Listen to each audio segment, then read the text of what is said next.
Welcome everybody. Welcome to all the members of the Mission Oriented Innovation Network of IIPP, those of you from the Beyond 4.0 team who are joining us today, and everybody else who's with us for the webinar. I'm Tamsin Murray-Leach. I'm a PhD student here at IIPP, and I've worked with our speaker today, Carlota Perez, for a number of years. Carlota's over there. Wave hello to people. Carlota's going to be getting the slides ready while I do all the practical introductory stuff. I'll also hopefully field lots of questions from you at the end. This session is in the webinar format, so unfortunately we won't be able to talk with you directly, but do put questions in the Q&A box down at the bottom. I think you've all done this before as we go along, and Carlota will endeavour to answer them all in the last 20 minutes of the session. For those of you who haven't seen Carlota speak before, I should tell you that she's Honorary Professor here at IIPP, where she advises, argues with Mariana. She teaches on both the MPA programme and the undergraduate Rethinking Capitalism course. She's also Professor of Technology and Development at Technology University of Tallinn and Honorary Professor at SPRU, the Science and Technology Policy Research Unit at the University of Sussex. She's also Academic in Residence at Anthemis UK, who do innovative fintech venture capital. Having worked in civil service focused on innovation for many years, beginning in her native Venezuela, she made the switch to academia consulting in the late 80s and continues even through the pandemic. In fact, I think she'd say that the pandemic has helped her to do this, to consult globally. She's imparted her wisdom to everyone from the OECD to IBM, and you can see a whole range of podcasts and videos on her website, which is www.carlotaperez.org, not co.uk, .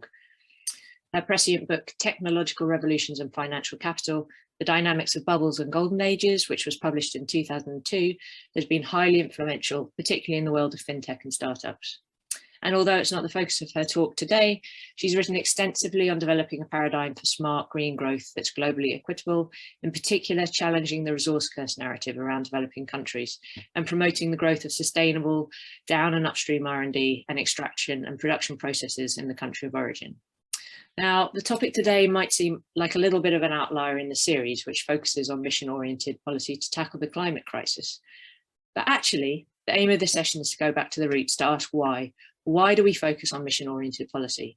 And what makes many of you, and definitely including Carlota, convinced that not only is mission-oriented policy necessary in facing the climate crisis and other environmental degradation, but that the climate crisis itself needs to be looked at as an opportunity rather than a threat. Now, Carlota has written extensively on this, on the current moment as an opportunity that has the power to transform our economy and our society for the better, tackling not just the environmental threats, but all the issues we face today: inequality, unemployment, social unrest. It sounds utopian. I know a lot of people level that at her work. Yet since the start of industrialization, we've had periods of relative peace and prosperity that have followed on tumultuous times like the one we're currently experiencing. And by now, most of you are probably at least vaguely familiar with the notion of technological revolutions and the idea that we're currently in a key moment of one. At a gathering like this a decade ago, that probably wouldn't have been the case. But Klaus Schwab at the World Economic Forum has done a great job of popularizing this notion of Industry 4.0, a paradigmatic shift in technologies and consequently in how we work. And Carlota, if you could do the next slide. This is where I get to explain to you where the title of this talk, Beyond 4.0, comes from. Beyond 4.0 is a consortium project that IIPP is currently working on for the EU, alongside 8 other universities and innovation research bodies across Europe. The aim of Beyond 4.0 is to help the EU deliver an inclusive European future by examining the impact of these so-called Industry 4.0 technologies on the future of jobs, business models and welfare. It's part of the EU's H2020 programme, which has funded a huge raft of studies looking at how to help European societies become inclusive, innovative and reflective. Now, the project began just before the COVID-19 pandemic and before Britain left the EU.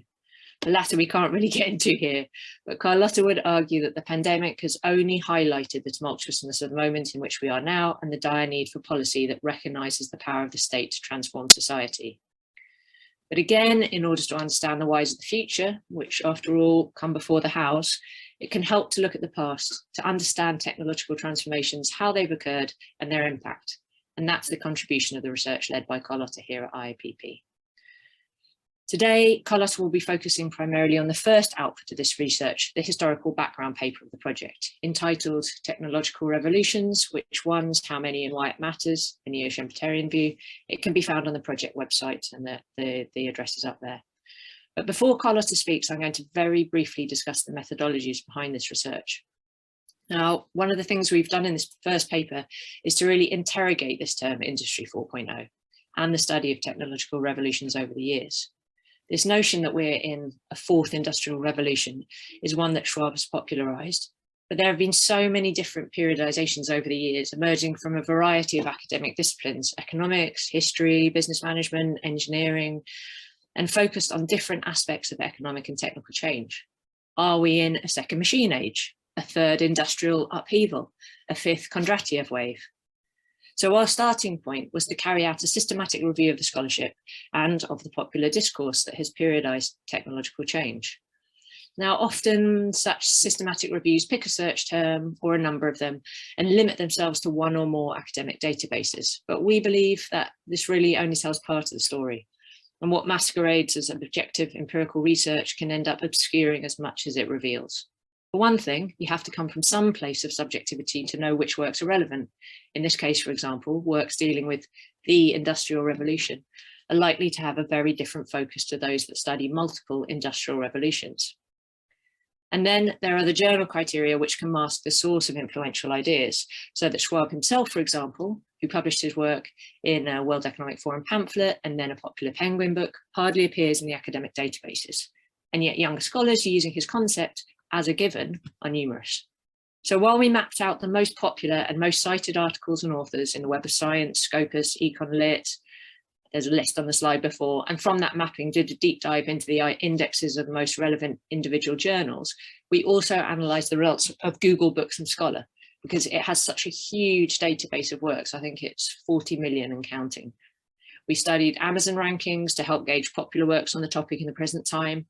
And we borrowed the work of colleagues at Sprue, who are tracking popular terms and concepts across the 175 years of the popular magazine Scientific American. And we cross-checked the most popular and most highly cited works returned for each decade across all these different publications to track the changing focus of interest in technological and industrial revolutions over time. And what we found was that interest has changed dramatically across time and disciplines and depending on the techno-economic context. Next slide, please. So if we look at this, we can see that technological revolutions, industrial revolutions are slippery concepts. This is a Google Ngram. It's the results of the millions of books, magazines, and government publications in the Google corpora, looking at the discourse around industrial and technological revolutions. And this one shows the single and the plural over time. You can see that after massive interest in the Gilded Age of the 1920s and then post-war during the heyday of the mass production revolution, it drops off considerably until interest starts to pick up again in the early 2000s. Next slide, please. And then this Ngram adds industry, spelt both ways, 4.0 to the mix, which as you can see, over the past 7 years has shot up, dwarfing the others. And when we were carrying out our systematic review of the content of the works, we found that where once, say, Kondratiev waves were fashionable in a certain quarter of economic scholarship, Industry 4.0 is now routinely used across multiple disciplines with next to no interrogation of the concept. So this was the jumping off point for our paper. What makes a technological revolution? Says who and how many have there really been? And can you even say this empirically, or is the notion just a useful theoretical framework? And if that's the case, which frame do you choose? Fortunately for me, I'm now going to pass over to Carlota, who's going to do the hard work of providing some of the answers. Thank you, Carlota. To talk to you about the policy shaping of innovation towards green and inclusive economies, but rejecting technological determinism. So the first question is, which revolution, as Tamsin was saying before, which revolution are we in? And especially, why does it matter? Then we'll look at the historical pattern identified by the neo-Schumpeterians, of course, of which I am one. Then the policy tools for financial and government shaping, which is something that interests MOIN very much. And then the question of whether we can get to a smart, green, fair, and global golden age, taking advantage of historical experience. Okay, so which revolution are we in now? We want to know who holds the idea and what is observed and analyzed, because some people say we're in the second, some in the third, fourth, fifth, even sixth revolution. But they are all right, because it depends what they're looking at. I mean, there is no one definition. So the people who hold it's the second, like MIT's Brynjolfsson and McAfee, they are thinking of the nature of the work that's being mechanized. So they say we're going from manual work to mental work. Johan Schott, who leads the influential Deep Transitions project, for him and for the team, the transition to environmental and social sustainability is comparable to going from agriculture to industry with the Industrial Revolution. So that's another valid way to look at it. Then the people who think it's the third, Robert Gordon, for instance, an economist, his problem is productivity and the level of change in quality of life. So putting those two things together, he sees three revolutions. Many economic historians take advantage or look at the major geopolitical and power changes and the important technologies associated with them. So somehow they're not really talking about technological revolutions, but they're talking about major geopolitical revolutions. And now we come to the fourth, which we've been talking about, which is the World Economic Forum, the Davos meeting people led by Klaus Schwab. They are very much, they actually call it industrial revolution because their whole thing is how technology systems have a major impact on industry. But those of us who see it as the fifth, the neo-Schumpeterians as myself, we see it as the interaction of technology, economics, politics, policy, culture, and social progress. So it's really a major transition, and we have to look at all the things to make sure we're talking about a proper revolution. The neo-Marxists, of course, look at major socio-political changes. They also see the fifth, and long-wave theorists see upswings and downswings in GDP, long-term ones, but not necessarily resulting from technical change. The one that did that was Schumpeter, who really saw it that way. So the thing is that only by including socio-political transitions in the analysis can we avoid technological determinism. So the thing is that different technologies, different theories about technology have different socio-political consequences. If we look at the current techno-pessimists who think this is, robots are coming, jobs will be finished, we're nowhere, technology is destroying everything, they see it as an unavoidable threat. So they say, we need to protect the victims. But the optimists, they say, no, don't worry, see them as promising growth and progress, let the market act, we'll get it all. Well, the Industry 4.0 people combine the two in an intelligent way. They actually do see creative destruction. They accept and celebrate the inexorable future. They sort of think, yes, the change is coming. They promote its progress. They propose ways to diminish dangers and encourage business to take the lead. That was the basic Davos message. Worry about the stakeholders. Davos was about this whole change. But then your Schumpeterians see all technological revolutions as processes of creative destruction. We think they require vast innovation and investment guided by strong and proactive government action to shape the context and give direction for the best socioeconomic outcome. And this is where we're being joined now by the WEF people. With their post-COVID reset book, they see the UN SDGs as goals, the technologies as the means to achieve them, while business, citizens, and governments should be the shaping agents all together. So we are coming to a sort of consensus. It's growing, the consensus on the need to shape the technologies by proactive governments. So I'm going to give you a sense of the historical patterns identified by the neo-Schumpeterians, just briefly. The neo-Schumpeterian understanding of technological revolutions identifies 5 of them in the past 250 years. And note it's technological, not industrial. The Industrial Revolution, the original one, machines, factories, and canals. Then the age of steam, coal, iron, and railways. Then the first globalization, the third revolution, the age of steel and heavy engineering, electrical, chemical, civil, naval. That's the time when really the whole world sort of came into capitalism. Then the age of the automobile, oil, plastics, and mass production, which is the one we're trying to get rid of. And the age of information technology and telecommunications, which to us is halfway along. And each of them brings a great surge of development. So it just picks up, increases productivity across the board in the countries where it is developing, where it is diffusing. And it provides a new paradigm for innovation, productivity, and profitability. So it really changes the conditions under which markets work, but then we need to shape those conditions so they go in the best direction. So the diffusion of each great surge, how does it happen? It follows a regular pattern. The gestation happens during the previous revolution, then it starts slowly, then it goes much faster because everybody learns how to do it, and finally it reaches maturity. Like every effort, you get to the point where you can't go again. And it overlaps, they overlap at the beginning and at the end.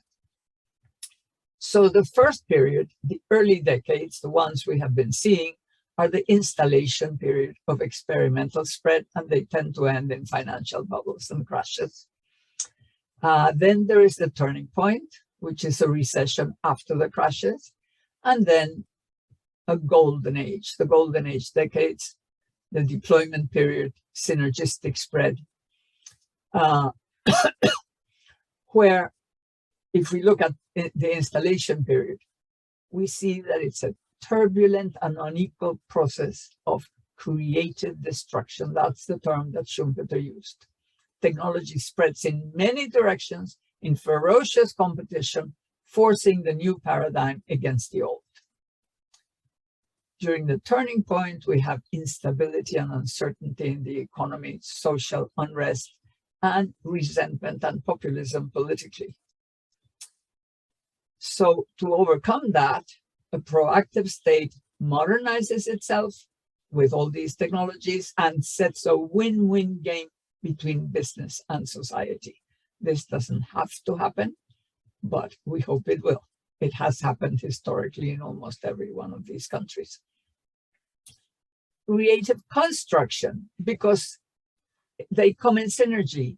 Industry develops, all industry services, activities tend to follow, including government, and all organizations tend to follow the new paradigm. So technology spreads in common directions, guided by regulated competition, which is the role of the state. So we are here. We have hope. We could go ahead.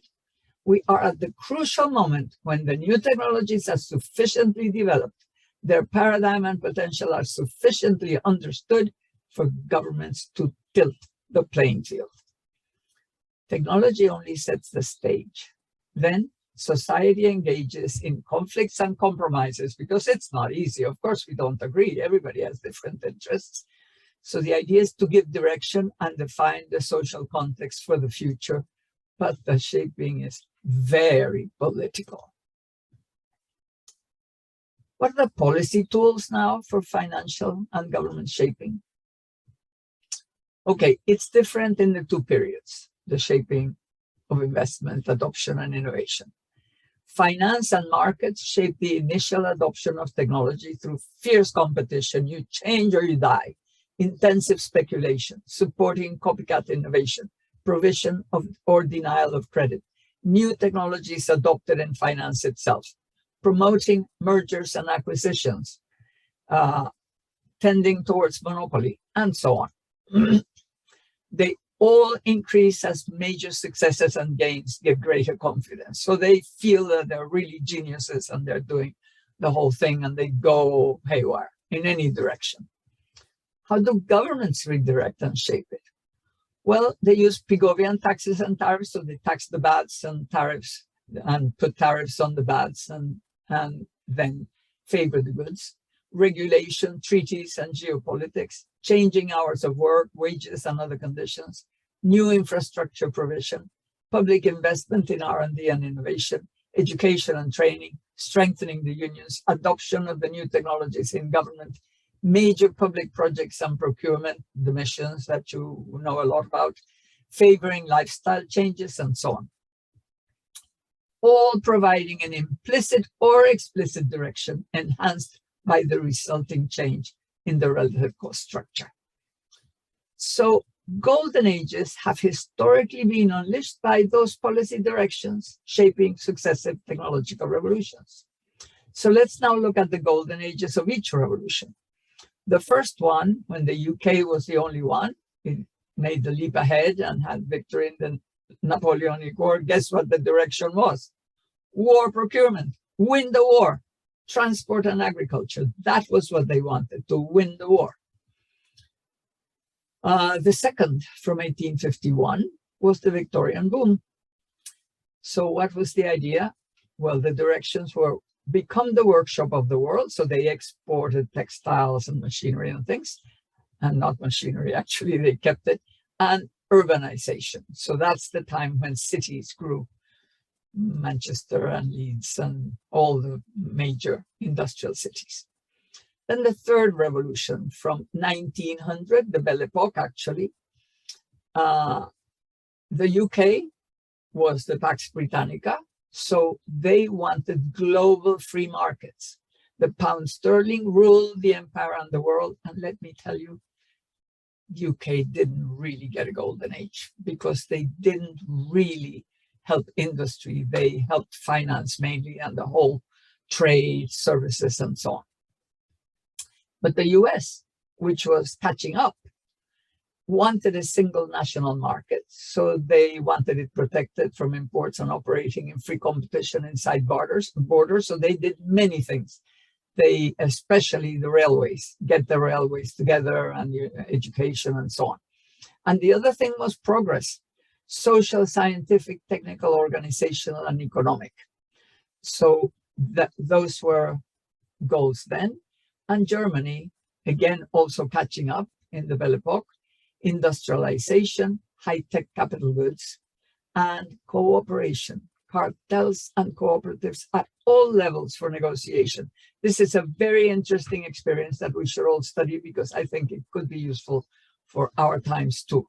They actually, cartels, which were everywhere seen as, you know, you're against competition or something, the Supreme Court of Germany declared them good.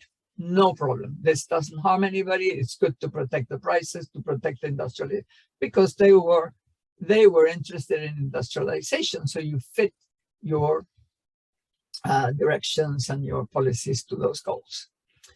And the fourth, of course, US and Europe was the post-war boom. So the directions were suburbanization, consumerism, and the Cold War. So, of course, Germany and Japan couldn't have Cold War military things, so they did mainly capital goods. But they had clear directions in which to grow, and they helped them. And of course, we are now in the fifth. We don't have directions yet. So the whole world, we would want socially and environmentally sustainable post-COVID boom, and that would require these directions: digital, green, fair, and global growth. Will we do it? Well, the thing is that we know that markets function best when given a synergistic direction for innovation and investment. So we should. The framework for shaping a technological revolution is built by tilting the playing field to guide markets with a new paradigm. So for each direction, we have policies shaping the context and missions indicating goals and dates. So taxes, tariffs, protection, support, demand, etc. Infrastructure, education, skills, science and technology, technical services, etc. And regulation, norms, conditionalities, laws, etc. And then we have 1, 2, 3, 7 missions, whatever, indicating goals and dates. And this provides the institutional framework, or rather the other way, we have to set up an institutional framework that's capable of handling all those policies, of handling them properly. And what happens when you have missions is that you create ad hoc public-private coalitions. And similar shaping processes can occur at the local, regional, national, and supranational level. So we're really talking, and in this particular revolution, this multi-level perspective is very important to understand because we can go right down to the local level and do industrial policy at that level, and we need some agreements that are very important at the global level too. So let's see some examples of important historical missions. In the third surge, the age of heavy engineering, the British Empire wanted, as I told you before, to keep the empire moving under their pound sterling. They actually got a transoceanic telegraph cable around the globe, never touching land outside the empire. Can you imagine these gigantic ships putting these incredibly long cables in the ocean across continents? Well, they did it. About 1902, I think they finished it. The developing countries of the time, Germany and the US. Germany wanted to become a naval power like Britain, constructing powerful advanced ships, including submarines. That's what they did in the First World War, of course. And the US, a railway connecting coast to coast for a single market. They did this much earlier, just before the third surge. Actually, one could say that they did this in the second surge. A network of universities for education, research, and extension services for industry and agriculture. What the federal government had was land. All those things that they bought or they took away, they took with war, that land they gave both to the railways and to the universities so that they could make money with it and use it for their purposes. That was one very important way of helping. In the fourth surge, the age of oil and mass production, we have the post-war reconstruction. The UK set up a national health service for all very early on, actually, even during the war, there was the paper designing it, and to construct extensive public housing, whereas the whole West, including the UK, set up the welfare state or construct road and highway system and provide utilities for mass suburban home building. So these were part of the missions within the direction of suburbanization and the direction of Cold War. The US, the atom and hydrogen bombs, that was actually at the beginning hot war, the man on the moon, and to secure worldwide communications. The internet was actually a military project, of course. So missions will be different when countries are catching up, forging ahead, or being the leader. But major national projects rarely happen without an entrepreneurial state. Can we get to smart, green, fair, and global golden age? I'll give you some examples of possible policies and outcomes for smart. Flip VAT, tax materials, energy, and transport rather than labor and profits. Exonerate services, that should turn products into services, like we've done already with film and music and books. And also to produce locally if you tax transport. So we could have food around the cities and all sorts of other interesting things. For green, increased cost of materials and energy through taxes, tariffs, or whatever, or the obligation on producers to take waste products back. So we could have energy and materials conservation, which is one of the best ways to reduce energy consumption and to make it green, not don't consume. Make long-lasting products, set up rental and maintenance economy. For fair, full access to education, universal basic income cradle to grave. You could get improved jobs, wages, and conditions, and a real safety net for all, including women working at home. For global, Marshall Plan for green development, we could fund it by a global financial transactions tax. And that would lead to design and production of sustainable capital goods and engineering in the advanced world for all these. So it will be like, almost like consumer mass production of capital goods for the world. And for growth, well, all that, plus major public projects, missions. So that would lead to innovation and public-private cooperation. It can all be done harnessing the power of digital technologies. and all the new ones also that are in gestation, the biotechnologies and all those things. Remember, technology sets the stage, but does not determine the outcome. But institutional innovation requires self-modernization too. Successful companies have redesigned their organizations to take advantage of the new technologies and the new paradigm. Well, governments must also adapt their own structure to fit their new roles. Recruiting or providing the new skills, training their personnel, bringing strong people in, and aiming for the highest effectiveness and the best service. The ICT paradigm enables decentralization, empowerment, and creativity. And that is a big challenge for the legacy institutions accused of bureaucracy, understood as just, lots of rules and so on.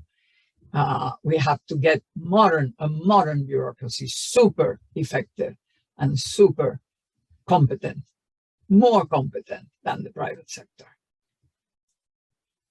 So the socio-political shaping and adoption of new technology requires a deep understanding of its paradigm and detailed knowledge of its potential, both beneficial and threatening. You can't shape something you don't understand. You've got to know it. We've got to know what can be done. And that's also the only way to regulate, by the way. So the more we know about it, the more likely it is that we will get the best possible socio-economic results. Thank you, and back to Tamsin. Thank you, Carlota, who has finished early, which is amazing. Thank you all for joining us. We've got a lot of time now for questions. I think we've got 25 minutes for questions. So I'm going to read, the first is from Sonia, I don't know if I'm pronouncing that right, Televic, who asks, can different roles for governments and markets be clearly differentiated at different stages of technological revolutions, and how can these be operationalized? And at the moment, while we're building up the questions, I'm just going to let you answer a question at a time, and then we'll see if we need to get to the stage of asking multiple questions in a row. Okay, that's a good question, actually, whether it's important to define what the public sector should do and what the private sector should do. I think one of the most important things is that we need to reach consensus. And one of the things we don't have are institutions capable, designed to achieve consensus. And that means all the stakeholders and stakeholders in the nation. So, we need to incorporate civil society. We don't really have those things. The Swedish government in the fourth surge in the 50s and 60s had a wonderful system where per industry they would have business, government, and labor sitting together and actually deciding which companies were more successful and higher productivity, and getting rid of the ones that weren't, and then helping those companies do something. It's an amazing experience, which I think we should all look at. So in order to take decisions such as those, which should never be taken by some top government taking decisions, this is what we'll do and this is what we want, we need to get to a point where we can design the way to take decisions. That is part of the new institutional framework.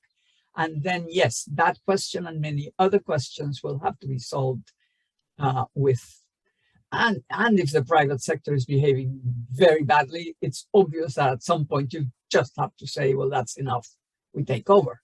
I'm going to interrupt with Sonia's second part of the question, which I think is worth answering while you're on this topic. In your view, what's the role of academia for getting to the global golden age?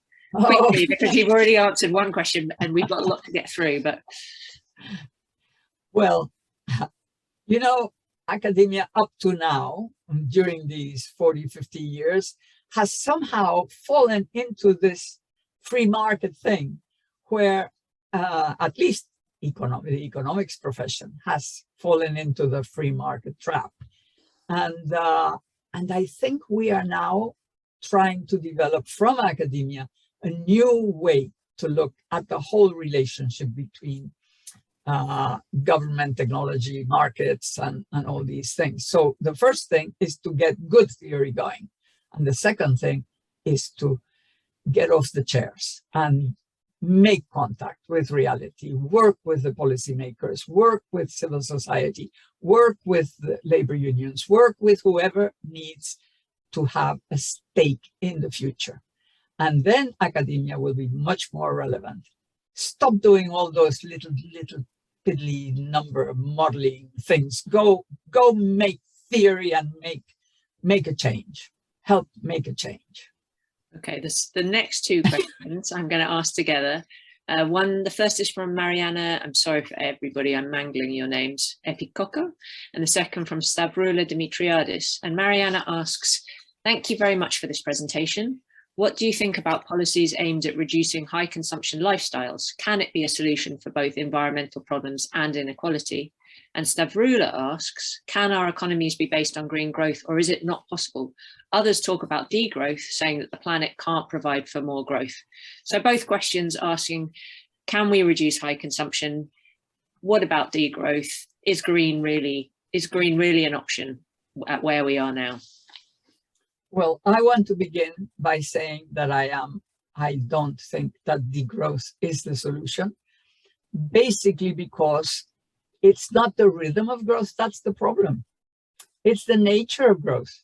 It's the distribution of its fruits. What we're really angry about, and that's what the degrowth people want with very good intentions, is that all the effort should be done for the well-being of everybody.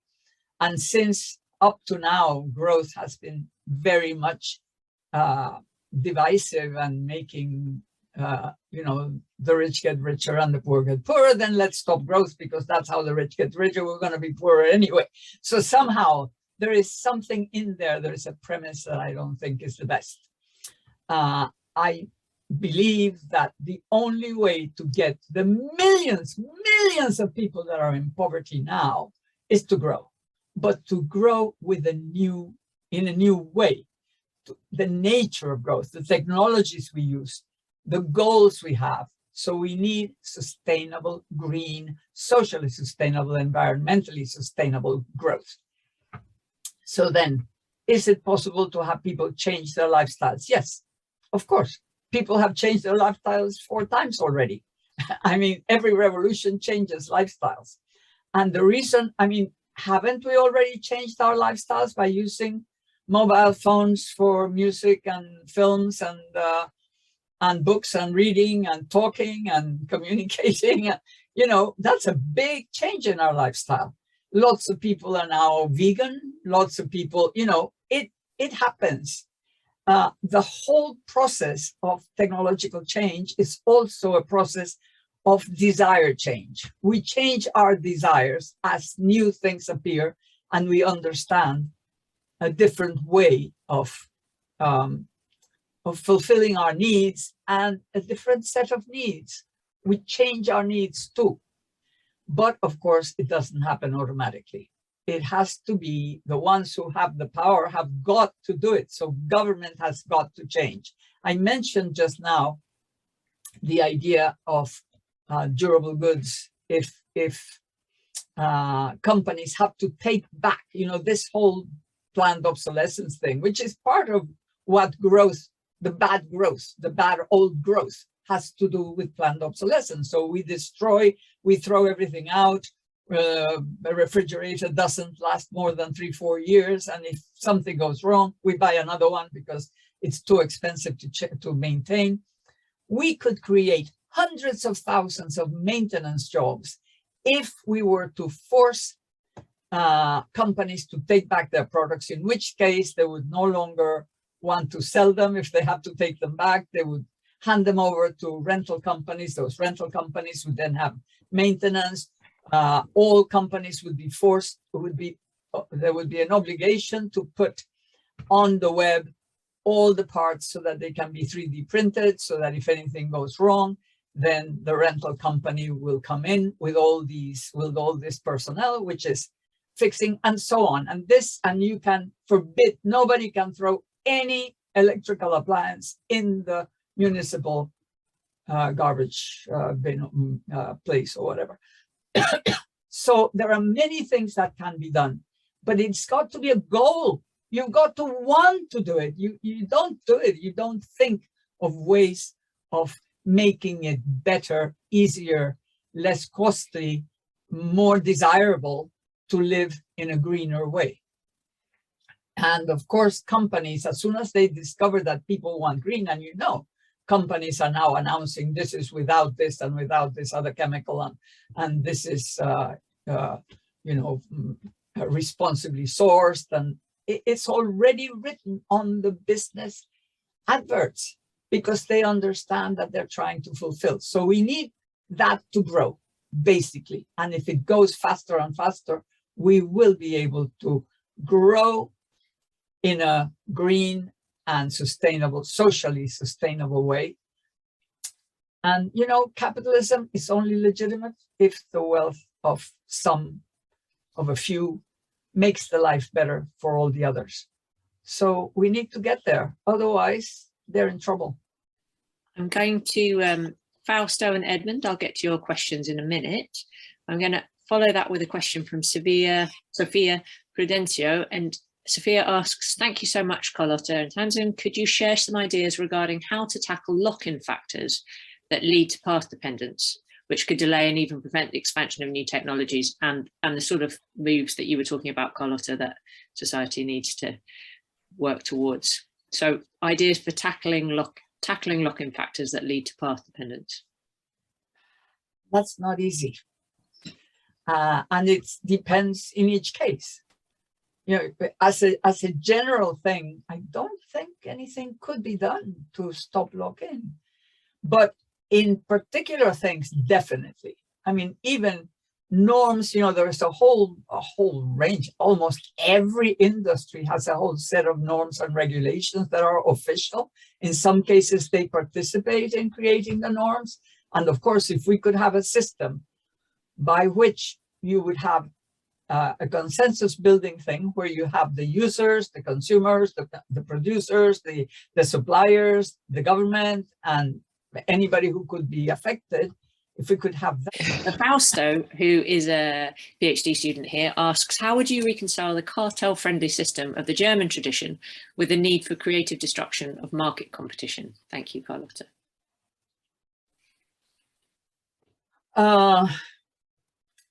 The thing is that cartels don't start from the beginning.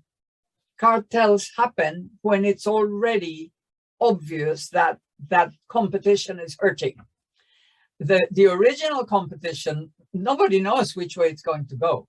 But once there is a sort of basic model that everybody's following, and they're only fighting for the leadership, that's when cartels are necessary. So, I mean, that's when it has happened historically.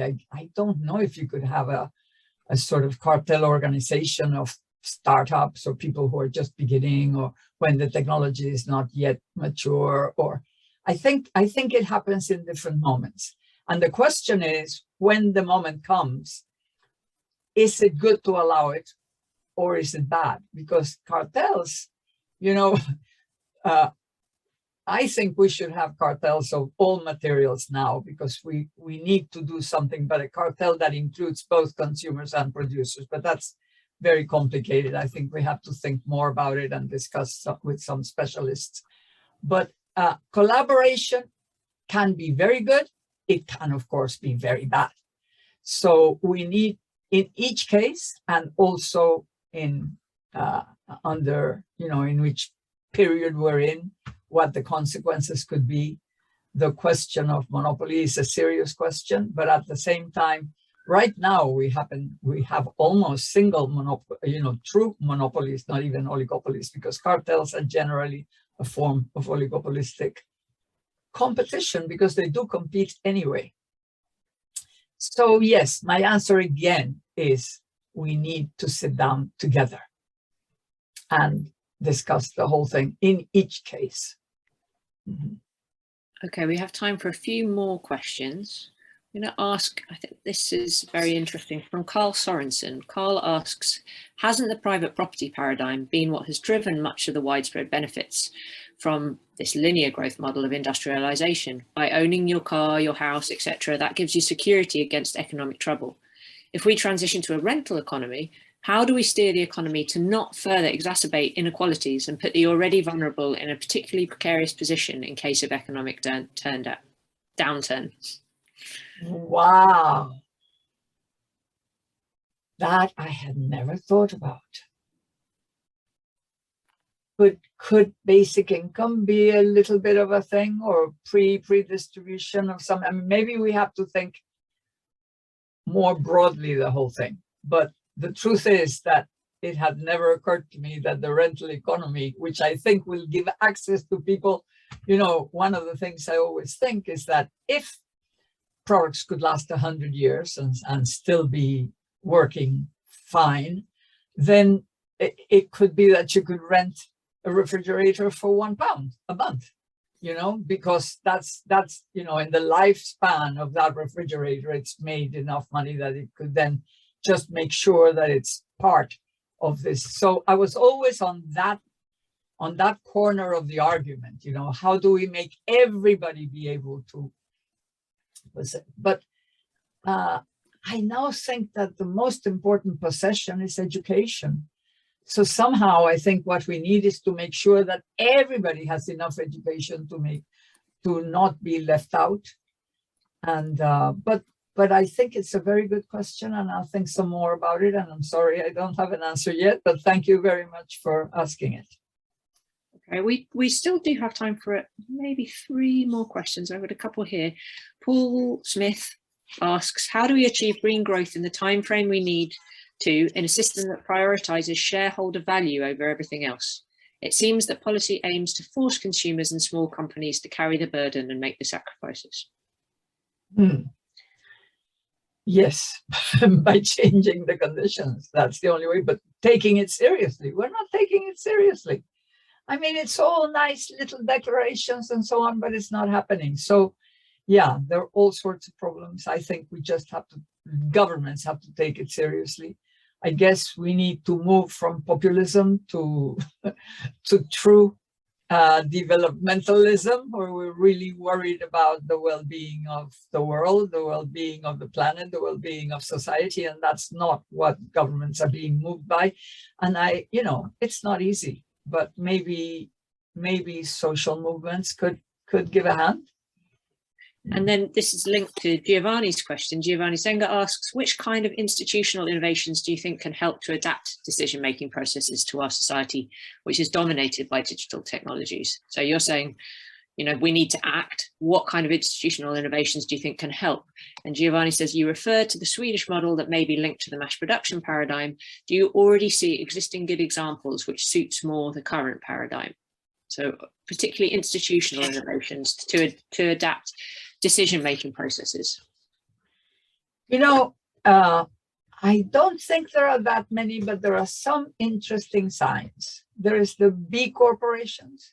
There is in the financial world and in the business world, there is already a realization that they are not loved, that there is a lot of resistance, that they've got to do something. So they start talking about stakeholder capitalism. And there is the ESG movement, which is now entering also the financial world. And so there are some of those things that say we need all stakeholders to be involved, or at least all stakeholders to benefit, to be taken into account.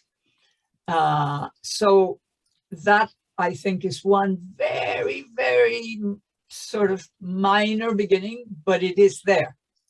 And it's important to know that the tide is turning, that it's no longer obvious to everybody that, that business and markets will do everything and the government should be out of the way. I mean, just the COVID was so wonderful. The only good thing about COVID is that it made everybody realize that they all depended on government. Business came and asked government to help, and everybody, I don't think governments are going back to being just on the side. It was important, and it's going to happen. How we will organize. I think the first thing we have to do is to know that we have to find ways of organizing. I have a couple of examples, but I realize that giving you the previous example, I probably eliminated 3 possible questions because it takes time to explain an example. But anyway, any sort of organization that gets the stakeholders together to put everything on the table and to try to find a consensus solution, which is not easy because interests can sometimes be really opposed to each other. So you have to give in some part. Nobody can get everything they want, not even the big companies.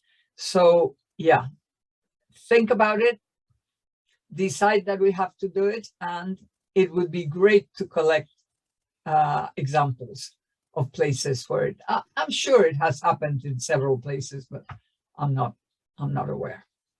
Okay, we've just got a few minutes. I am going to take the prerogative of asking the final question, but I'd like to thank Nora and Tasmin, who's not me, I'm Tamsin, over in the comms department for putting this on and hosting it for us. Carlota, my question to you is, there are lots of scholars now that put forward the idea that this revolution, whichever one it is different in kind to the revolutions that have come before. What would you say to people that say, well, there's AI, it's not the same, we can't make up the jobs? What would you say to that? And you've got precisely 3 minutes to answer, and then I'm going to close the session down. Thank you everybody for attending and for all your questions today. Go. Okay, the first thing I would like to say is that I have no doubt that this revolution is different, but it's different only precisely in those things that people are picking up, which are, number one, that it covers a new space. Mental work was never really mechanized. We're talking now about mechanization of mental work. And that means both robotics and artificial intelligence and so on. So that's one thing. The second thing, this is the most global of globalizations. The previous globalization, you know, it incorporated several countries. It's nothing compared to this one. This is really, really affecting everybody. In the furthest village, you have people with a mobile phone in their hands. This is really a global paradigm. So that means it's expanding, you know, in many, regionally, geographically, very much. So those 2 major differences, I think, make it a different revolution. But what is the basis of the explanation of what we are understanding as revolutions? It's not the nature of the technology only. It is the fact that we are in a market economy. And being in a market economy, in order to get so many people to do things that are more or less synergistic and more or less going in similar directions so that they come together into a way of life and a way of producing and so on, so you get the right suppliers for everybody and so on, you need to have a common paradigm. You need the set of technologies to be more or less interconnected. And as they are interconnected, then you get a market society. The whole thing is that because we're still in a market society, this revolution will also behave in a similar way. First, destroying the previous mess, whatever it is that's already mature, then experimenting across the board, then choosing among those things, either being chosen by governments or being chosen by business. Right now, the military, finance, they're the ones who are deciding in which direction this paradigm goes. And finance is, you know, all these more and more games, now the metaverse, and how about all the problems of society? Every technological revolution needs to solve the problems of people. It's all about people. So to solve the problems that have to do with shelter, with food, with, you know, the whole, everything that's important, they are going away and away and away, and now to the metaverse, so we can forget about all our problems and dreams somewhere. I think we need to get those people on board, and that will make the difference. But that is how technological revolutions move. So even if this is a different one in terms of its nature, even if it's different in terms of its scope, this is a market economy. And let me tell you something. The Soviet Union was not a market economy, but they used the technologies developed in the market economy, Ford's and all the others, and they actually bought it. Ford had a 7-year contract, and they had hundreds of thousands of people from the West going to Russia to help them build the electricity networks, the mass production assembly lines, and all these things. And that's how they were very successful, and they picked it up very well. And the government, by the way, forging ahead always requires governments from the beginning. You don't have, that's what happens in the US and Germany, like I told you, governments help in the forging ahead or catching up phase. Well, the Soviet Union got to the point where, like everybody else, where mass production became mature. You could no longer continue along that path. They got computers from the West, they got a few things, but they didn't have the internal mechanism to make a revolution. They couldn't do creative destruction. They couldn't do excitement about this thing because everything was state controlled. So what happened? They just collapsed into nothingness. It disappeared. It didn't, there wasn't even a social revolution, nothing. So that it's the market system that does it. That was too good over, but it was a long, but it was a good answer. Thank you so much, everybody, for joining us today. Thank you, Carlota, for speaking to us. And hopefully some of you will be able to join us at the next MOIN meeting. I'm hoping that maybe some of the other Beyond 4.0 partners will be able to talk to you about their research on the future of work and welfare next time. Thanks, everybody.